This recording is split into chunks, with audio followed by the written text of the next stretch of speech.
Hello friends. आज हम लोग कुछ बहुत इम्पोर्टेंट जजमेंट पढ़ेंगे जिसने हमारे देश को नई दिशा और आज की वास्तविक स्थिति में बनाए रखा है। चलिए स्टार्ट करते हैं। अभी मैं कुछ 8 या 10 जजमेंट आपको बताऊंगा, उसके बाद फिर नेक्स्ट वीडियो में और भी बताऊंगा। तो चालू करते हैं। सबसे पहला जो जजमेंट है, जो सबसे पहला केस है, वो है Romesh Thapar versus state of Madras.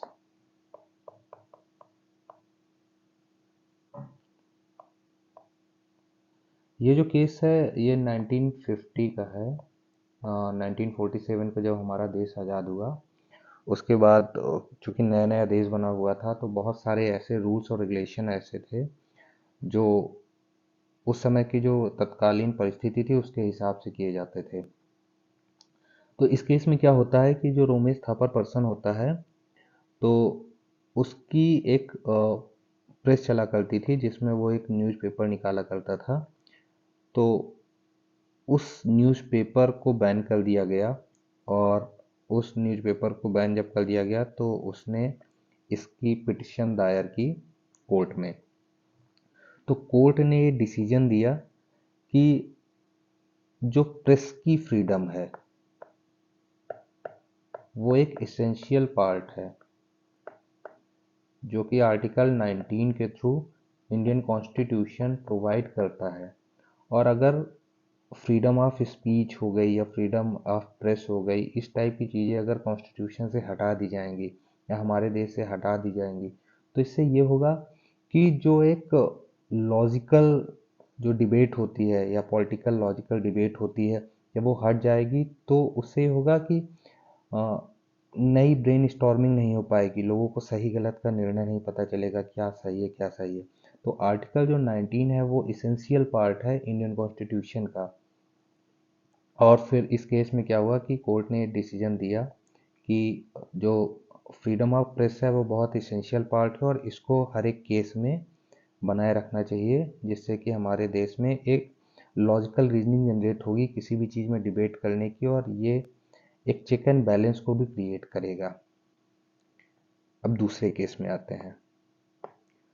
जो दूसरा केस है वो भी स्टेट ऑफ मद्रास से रिलेटेड है। ये है स्टेट ऑफ मद्रास वर्सेस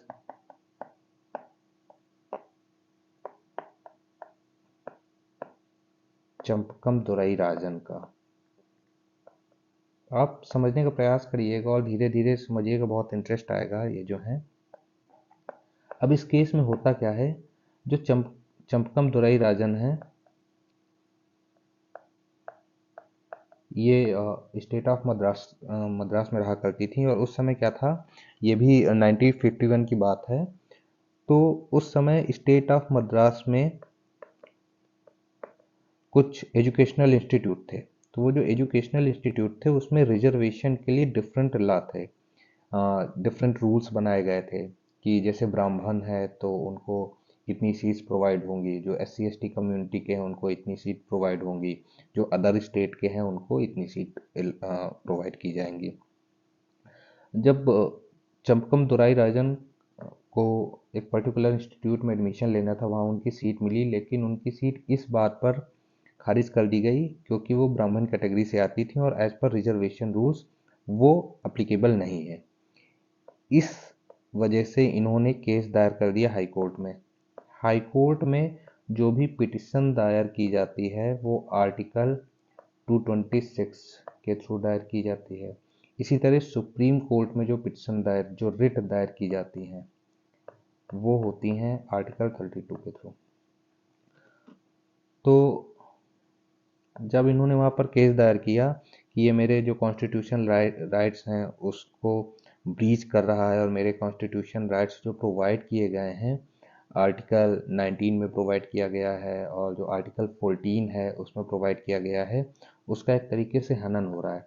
तो इस केस में फिर कोर्ट ने डिसीजन दिया कि किसी भी पर्सन को केवल इस बेस पर नहीं हटाया जा सकता है कि वो किसी पर्टिकुलर कम्युनिटी से बिलोंग करता है या वो डिफरेंट कास्ट या रिलीजन है।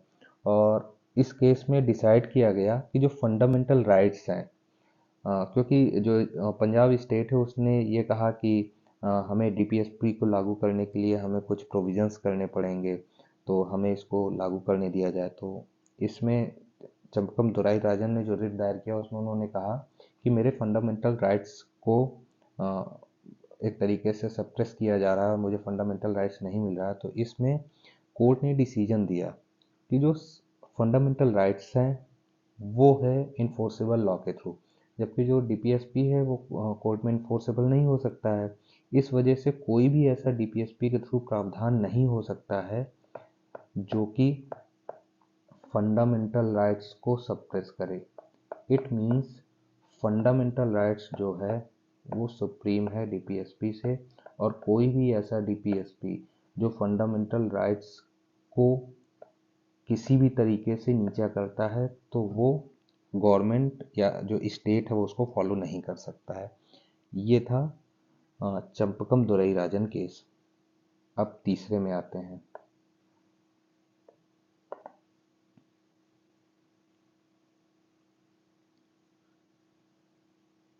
जो तीसरा केस है वो है केएम नानावट्टी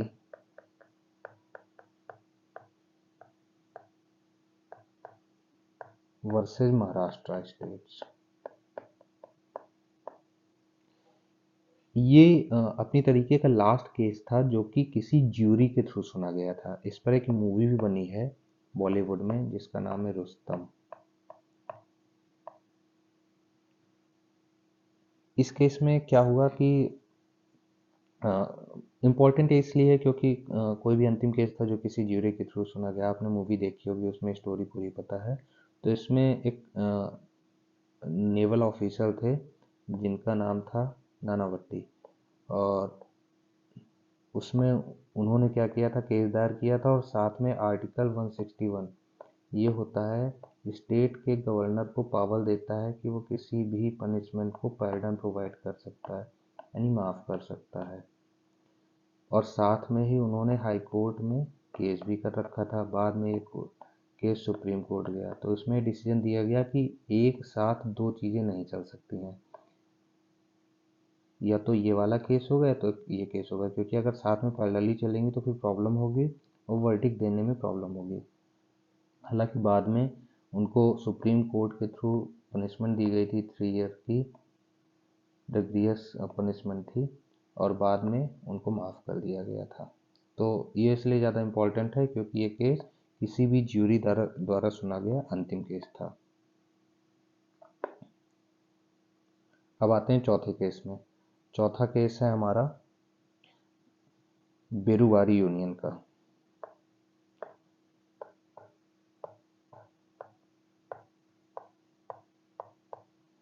अब इसमें क्या हुआ था, जब हमारा देश 1947 को आज़ाद हुआ था तो कुछ पार्ट पाकिस्तान में चला गया, कुछ पार्ट इंडिया में था। कुछ ऐसी इनक्लेव थी जो इंडिया के पास थी, कुछ ऐसी इनक्लेव थी जो पाकिस्तान के पास थी। तो इसमें क्या होना था कि एक दूसरे की एनक्लेव को देना था। तो इसमें केस ये दायर किया गया कि क्या पार्लियामेंट के पास ये पावर है कि वो अपने देश के किसी पार्ट को किसी दूसरे देश को दे सकता है, या इतनी पावर है कि वो किसी भी पार्ट को दे सकता है। तो और ये किस आर्टिकल के थ्रू होना चाहिए। तो इस केस में फिर सुप्रीम कोर्ट ने बाद में वर्डिक्ट दिया कि पार्लियामेंट के पास पावर है कि वो अपने किसी पार्ट को किसी दूसरे कंट्री को दे सकता है किसी विशेष समझौते को लागू करने के लिए, लेकिन वो जो भी अमेंडमेंट होगा वो आर्टिकल 368 के थ्रू ही होगा। हमारे देश में आर्टिकल 2 और 3 हैं जो किसी स्टेट को बनाने, उसका नाम बदलने या उसकी सीमा को परिवर्तित करने से संबंधित है। अब हम लोग आते हैं नेक्स्ट केस में। नेक्स्ट केस जो है वो है गोलकनाथ का केस। जो गोलकनाथ का केस है वर्सेज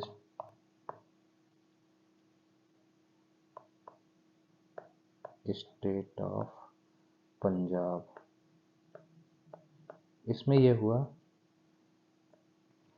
कि जो गोलकनाथ फैमिली थी उसके पास पंजाब में काफ़ी बड़ी लैंड थी, लगभग 500 एकड़ के आसपास लैंड थी।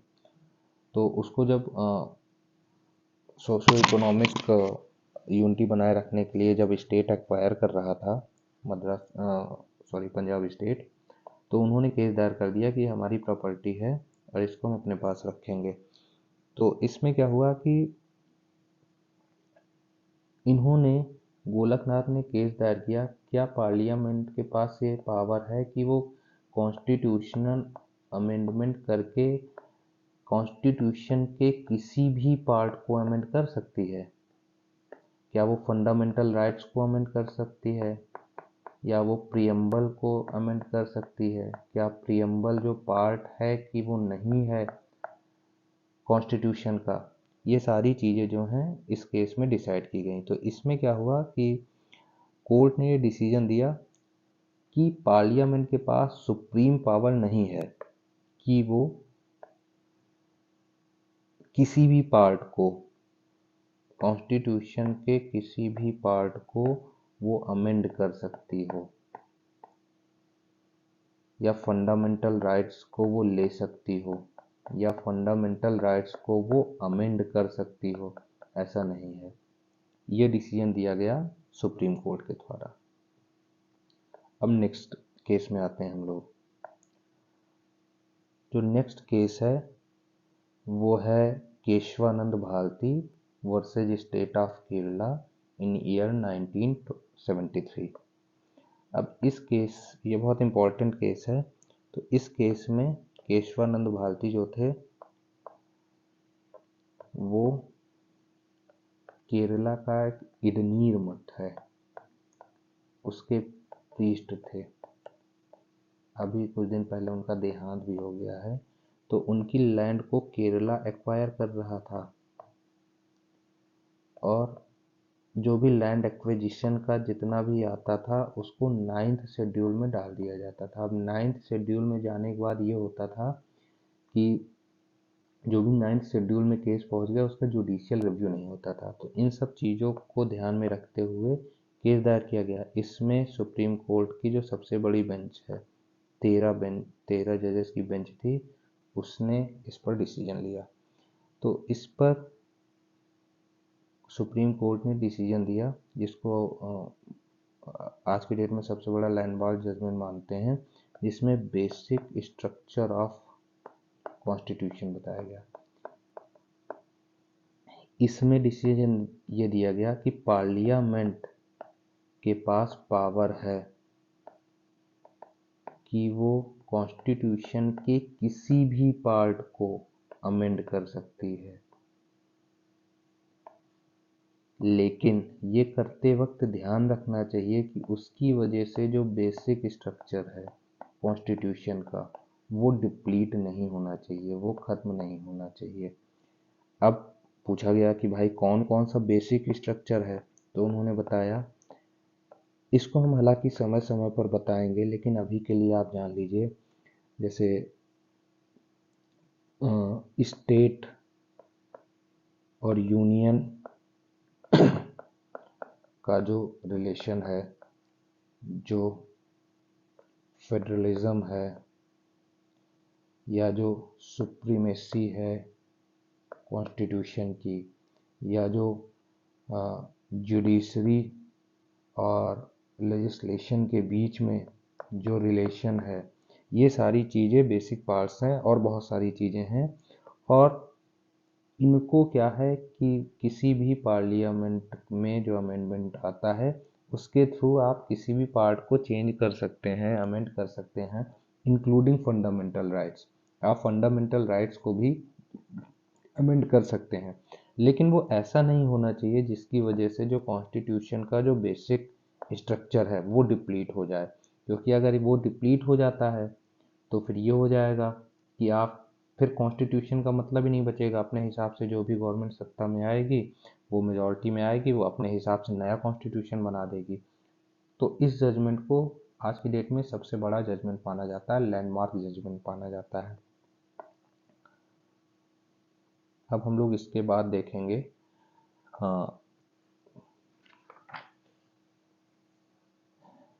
ADM Jabalpur versus Shivkant Shukla case.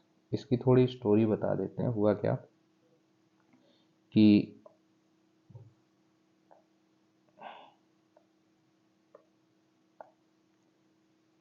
ADM Jabalpur case versus Shivkant Shukla case जो था वो 1976 में था। इस समय इंदिरा गांधी की गवर्नमेंट चल रही थी। तो जब इंदिरा गांधी की जब गवर्नमेंट चल रही थी, तो जब इंदिरा गांधी जब इलेक्शन जीत करके आई, तो इलाहाबाद हाई कोर्ट में एक केस दायर कर दिया गया। वो दायर कर दिया गया कि उन्होंने अपनी पावर का मिसयूज़ किया और गवर्नमेंट मशीनरी का यूज़ किया है इलेक्शन के दौरान। तो उस पर जब वर्डिक्ट दिया गया, तो वर्डिक्ट दे दिया गया कि इंदिरा गांधी को दोषी ठहराया गया और ये कहा गया कि उन्होंने गवर्नमेंट मशीनरी का दुरुपयोग किया है और इस दुरुपयोग करने के कारण उनका जो कैंडिडेचर है वो रद्द किया जाएगा और आगे आने वाले 6 ईयर्स के लिए उन पर किसी भी इलेक्शन में बैन लगा दिया गया। तो जब ये सारी चीज़ें हो गई, तो जो इंदिरा गांधी उस समय के जो प्रेसिडेंट थे फखरुद्दीन अली अहमद, उनके पास हो गई।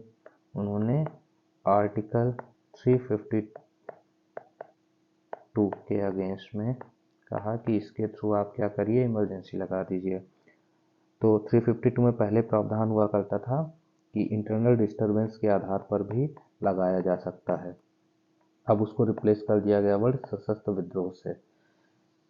तो उसके आधार पर जब वहाँ पर 352 के थ्रू जब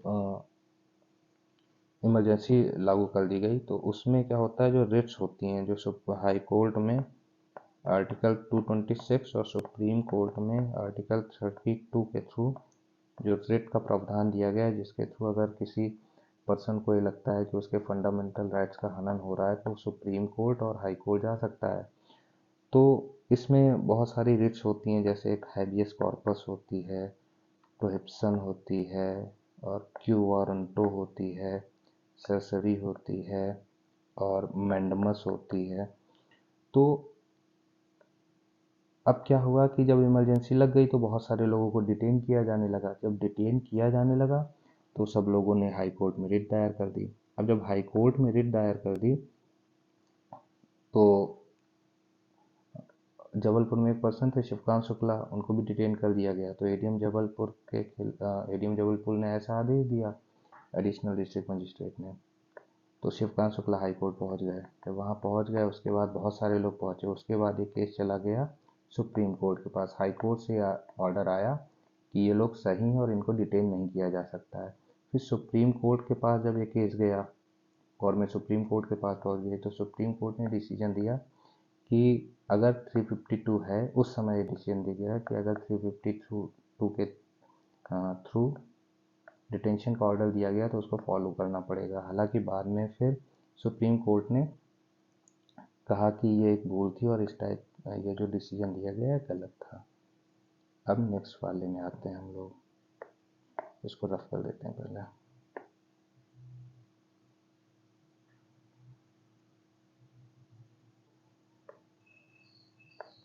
अगला जो केस है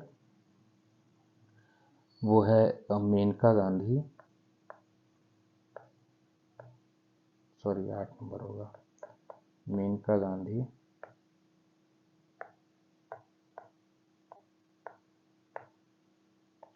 वर्सेस यूनियन ऑफ इंडिया। इस केस में क्या हुआ कि मेनका गांधी का जो हुआ है कि मेनका गांधी एक अपना एक तरीके से जनरल निकालती थी। उसमें अपनी पॉलिटिकल जो चीज़ें थी वो यानी पॉलिटिकल चीज़ें जो थी अपना उसमें रखती थी और अपनी चीज़ों को जस्टिफाई करने का प्रयास करती थी। एक कंसर्ट के लिए उनको अब्रॉड जाना था। जब अब्रॉड जाना था, तो उनके पास पासपोर्ट ऑफिस से एक ऑर्डर आया कि आपको विद इन 7 डेज या विद इन 30 डेज अपने पासपोर्ट को सीज करना पड़ेगा। तो उन्होंने कहा ठीक है मैं कर दूंगी, लेकिन मुझे इसका आप रीज़न बताइए कि रीज़न क्या है। तो जब उनसे रीज़न पूछा गया, तो पासपोर्ट ऑफिस ने कहा कि as per security reasons we are not able to provide reason. तो इस चीज़ के अगेंस्ट में मेनका गांधी सुप्रीम कोर्ट चली गई और उन्होंने बताया कि एज पर फंडामेंटल राइट्स मेरे राइट्स हैं कि मुझे पता चले कि क्यों डिटेंशन हो रहा है, मेरा पासपोर्ट क्यों लिया जा रहा है, और ये मैं फंडामेंटल राइट्स आर्टिकल 21 का उल्लंघन है, क्योंकि आर्टिकल 21 में कहा गया है कि मेरी पर्सनल लिबर्टी है, और जो पर्सनल लिबर्टी है उसमें ये चीज़ भी शामिल है कि मैं चाहे देश में रहूं या मैं एब्रॉड में रहूं, यानी फॉरेन में रहूं। तो इस केस को जब सुप्रीम कोर्ट में सुना गया तो इसमें कोर्ट ने डिसीजन दिया कि आर्टिकल 21 के थ्रू जो राइट्स दिए गए हैं, जो आर्टिकल 19 के थ्रू राइट्स दिए गए हैं, उसके थ्रू पर्सन के पास राइट है कि वो फॉरेन में भी रह सकता है। इसी तरीके से आर्टिकल 21 में कोर्ट ने डिसीजन दिया कि आर्टिकल 21 एक बहुत ब्रॉड टर्म में लेना चाहिए और उसमें बहुत सारी जैसे कोई पर्सन की पर्सनल लिबर्टी है, वो चाहे तो एकांत में रह सकता है, सार्वजनिक जीवन में रह सकता है, चाहे तो वो बोल सकता है, ना चाहे तो नहीं अपनी फीलिंग एक्सप्रेस कर सकता है। तो इस डिसीजन ने बहुत सारे ऐसे पर्टिकुलर राइट्स दिए जो आगे चल कर के ट्रेडमार्क साबित हुए। अब नेक्स्ट वाला हम देखते हैं। नेक्स्ट वाला जो है वो है, पहले इसको रफ कर लेते हैं, वो है बचन Singh versus state of Punjab. जो ये वाला केस है, इस केस को लैंडमार्क जजमेंट बोलते हैं, जिसको रेयरेस्ट ऑफ रेयर केस की डेफिनेशन दिया। उसमें सुप्रीम कोर्ट ने डिसीजन दिया कि जो कैपिटल पनिशमेंट है, कैपिटल पनिशमेंट यानी इसमें फांसी की सज़ा दी जाती है, उसको हर एक केस में नहीं देना चाहिए, बल्कि इस टाइप के केस में देना चाहिए जब कोई दूसरा ऑप्शन ना हो, यानी रेयरेस्ट ऑफ रेयर केस हो, उसमें ही केवल कैपिटल पनिशमेंट देनी चाहिए। तो आगे जा कर के इस केस को लैंडमार्क जजमेंट माना जाता है और इसको फॉलो किया जाता है।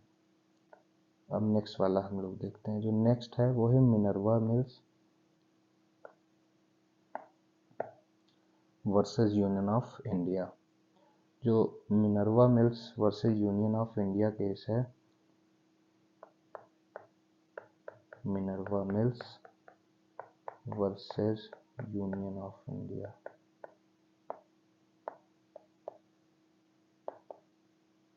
तो मिनर्वा मिल्स और यूनियन ऑफ इंडिया केस में क्या हुआ कि जो मिनर्वा मिल्स थी, ये कॉटन मिल थी और कॉटन मिल उस समय 6 यूनिट चल रही थी।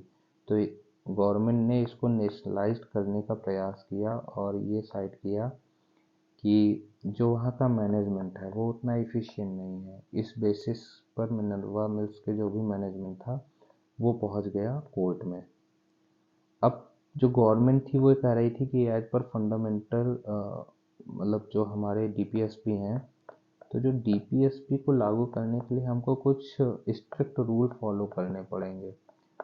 उस स्ट्रिक्ट रूल को फॉलो करने की, क्योंकि डीपीएसपी हमको ये कहता है कि स्टेट जो है वो इस टाइप की पॉलिसीज़ लागू करेगा जिससे लोगों का सोशियो इकोनॉमिक, कल्चरल और उसका बेनिफिट हो सके बाकी सारी चीज़ों का। इस वजह से हम इसको नेशनलाइज कर रहे हैं। तो लेकिन मिनर्वा मिल्स वाले केस में क्या हुआ कि इसमें कोर्ट पहुंच गए। जब कोर्ट पहुंच गए तो इसमें कहा गया, मिनर्वा मिल्स की तरफ से पूछा गया, क्या ये है कि डीपीएसपी को लागू करने के लिए जो हमारे फंडामेंटल राइट्स हैं उनको ब्रीच किया जा सकता है? क्या डी फंडामेंटल राइट्स जो हैं वो डीपीएसपी से छोटे हैं या डीपीएसपी फंडामेंटल राइट्स से बड़ा है? तो इसमें सुप्रीम कोर्ट ने वर्डिक्ट दिया कि जो डीपीएसपी है और जो फंडामेंटल राइट्स है, both are important for the progress of country. और जो हमारा कॉन्स्टिट्यूशन है उसकी जो फाउंडेशन रखी हुई है वो इन दोनों के बैलेंस पर रखी हुई है। तो अगर कहीं पर ऐसा होता है कि फंडामेंटल राइट्स बहुत ज़्यादा ज़रूरी हैं तो उनको लागू किया जाएगा, और कहीं पर अगर ऐसा लगता है कि जो directive principle of state policy हैं उससे लोगों का ज़्यादा भला हो सकता है तो उसको लागू किया जाएगा। यानी हमको ये देखना पड़ेगा कि किसमें ज़्यादा लोगों का बेनिफिट हो रहा है, जिसमें ज़्यादा लोगों का बेनिफिट हो रहा है हम उसको कंसीडर करेंगे। और डीपीएसपी और फंडामेंटल राइट्स दोनों बेस हैं, फाउंडेशन है, जो कि कॉन्स्टिट्यूशन के लिए बहुत ज़्यादा इम्पोर्टेंट है। तो ये वर्डिक्ट दिया गया सुप्रीम कोर्ट के द्वारा इसमें। आशा करता हूँ आपको सारे केस समझ में आए होंगे। अब आगे के केस में नेक्स्ट वीडियो में आपसे शेयर करूँगा। Thank you.